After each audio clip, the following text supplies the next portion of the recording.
Engineer T Abdul മജീദിന് സ്നേഹാദരമൊരുക്കി സുഹൃത്തുക്കളും സഹപ്രവർത്തകരും ജീവനക്കാരും.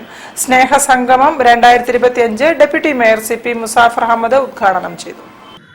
കേരളത്തിനകത്തും പുറത്തും കെട്ടിട നിർമ്മാണ രംഗത്ത് 52 വർഷം സ്തുത്യർഹ സേവനം നൽകിയ കോഴിക്കോട് തിരുവണ്ണൂർ സ്വദേശി എഞ്ചിനീയർ ടി അബ്ദുൾ മജീദിന് അദ്ദേഹത്തിന്റെ സ്ഥാപനമായ അബ്ദുൾ മജീദ് അസോസിയേറ്റ്സിൽ നിന്നും പിരിഞ്ഞുപോയ ജീവനക്കാരും കോൺട്രാക്ടർമാരും തൊഴിലാളികളും ചേർന്നാണ് സ്നേഹാദരവ് നൽകിയത്. സ്നേഹസംഗമം 2025 എന്ന പരിപാടിയിൽ കൺവീനർ EM കോയ അധ്യക്ഷത വഹിച്ചു. പരിപാടി deputy mayor CP Musafar Ahamed ഉദ്ഘാടനം ചെയ്തു. അബ്ദുൾ മജീദിനെ അദ്ദേഹം പൊന്നാടയണിയിച്ച് ആദരിച്ചു. സത്യത്തിൽ ജീവിച്ചിരിക്കുമ്പോൾ ഒരു മനുഷ്യനെ കേൾക്കേണ്ടത് കേൾക്കാതെ പോവുക എന്നുള്ളത് ഏറ്റവും വലിയ ഒരു കുറ്റകരമായ ഒരു കാര്യമാണ്. നമ്മുടെ ഞാനടക്കമുള്ള മലയാളികളുടെ ഒരു പ്രത്യേകത നല്ലത് പറയാൻ കുറച്ച് ബുദ്ധിമുട്ടാണ്.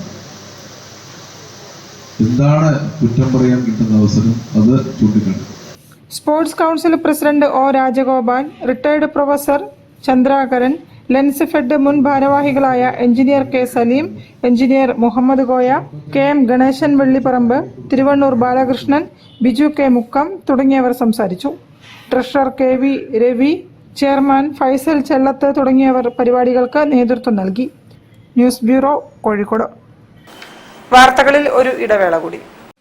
ക്യാൻസറിനെതിരെ പൊരുതാനായി കാലിക്കറ്റ് സിറ്റി സർവീസ് സഹകരണ ബാങ്കും MVR ക്യാൻസർ സെന്ററും സംയുക്തമായി അവതരിപ്പിക്കുന്ന ക്യാൻസർ ചികിത്സാ സഹായ പദ്ധതിയാണ് മാസ് കെയർ.